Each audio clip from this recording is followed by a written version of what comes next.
This story is from 1990 in a very beautiful village named Pasco in South America. The village is surrounded by greenery and fields. During the holidays, a boy named Macy was staying at his uncle's house near one of these fields. People often went to bed early, so everyone had dinner and went to sleep in the evening. Macy lay down on the bed, but he couldn't sleep. He kept staring at the ceiling fan. Suddenly, he heard the loud cries of animals. He went outside and saw that the noise was coming from a nearby animal shelter where many cows were kept. Macy looked up at the sky and saw that it was covered with dark clouds. He thought that maybe the cows were scared of the approaching storm, so he went to bring the cows inside the barn. Macy started bringing the cows inside one by one with great difficulty.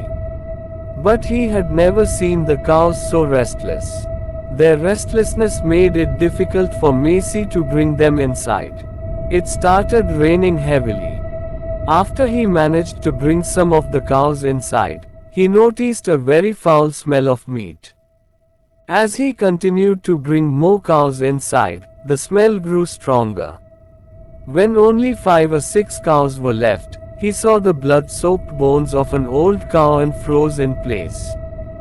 He screamed loudly, but before he could run away or do anything, he heard a distant sound. Amidst the heavy rain, the sound coming from miles away was so terrifying that it chilled Macy to the bone.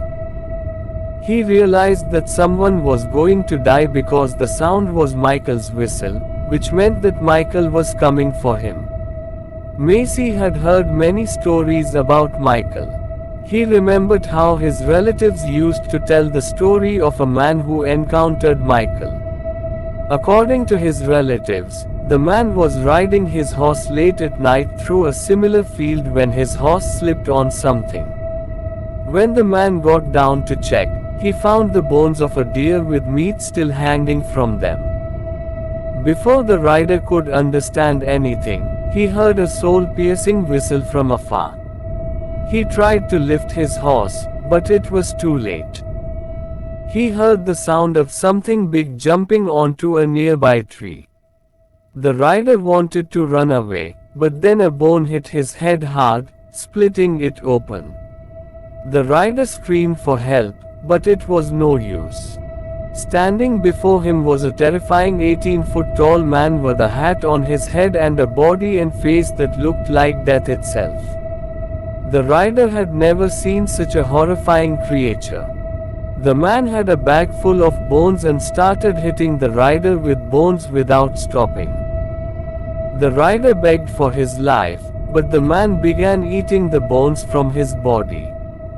The next morning, some villagers found the rider's skeleton while grazing their cows. They say that the 18-foot-tall skeleton-like man is Michael, and he still roams the area.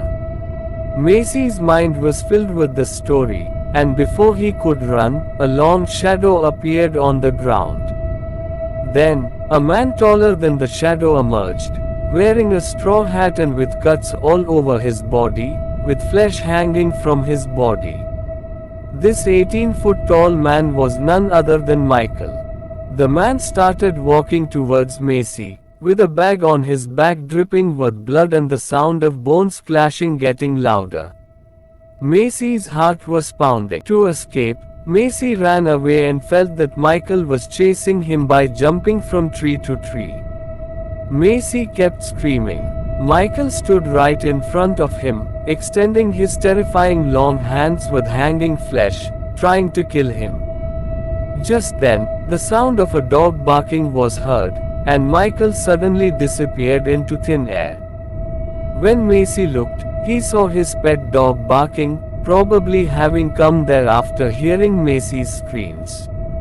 Macy believed that if his dog hadn't been there that night, his bones would have been in Michael's bag. After that night, Macy kept thinking about Michael. He asked his relatives and other people living nearby about Michael's story, and what they told him was even more terrifying than what had happened to him. People told him that Michael's story was absolutely true. According to the story, a spoiled boy lived with his small family in that area in the 19th century. Since the boy was the only child in the family, his parents and grandfather fulfilled all his wishes. One day, the boy asked his father to bring deer meat for dinner. His father took his hunting rifle and a bag and went hunting. When his father didn't return home for a long time, the boy became very angry. His mother gave him a sharp kitchen knife for protection and told him to go find his father in the forest and bring him back. When the boy returned, he didn't have his father with him, but he had a bag full of meat and bones, which he gave to his mother, calling it deer meat and asking her to cook it. His mother found the meat in the bag strange and began to suspect something. She told the boy's grandfather about her fear, and the grandfather took the boy outside, tied him to a tree, and started beating him with a whip until the boy confessed the truth, a truth that was very horrifying. The boy revealed that when he met his father in the forest, his father was empty-handed because he couldn't hunt a deer. The boy became very angry and, in his rage, killed his father with the knife he had. He then cut his father's flesh and filled the bag with his body parts and bones and returned home. Hearing this truth, the boy's grandfather beat him so severely with the whip that the boy's flesh was cut and hanging from his body. The grandfather then poured chili and alcohol on his wounds, untied him from the tree, and put the bag filled with his father's flesh and bones on his shoulder. He then released 2 fierce dogs after him and left him to wander forever. They say that since that day, the boy's spirit has been wandering as Michael.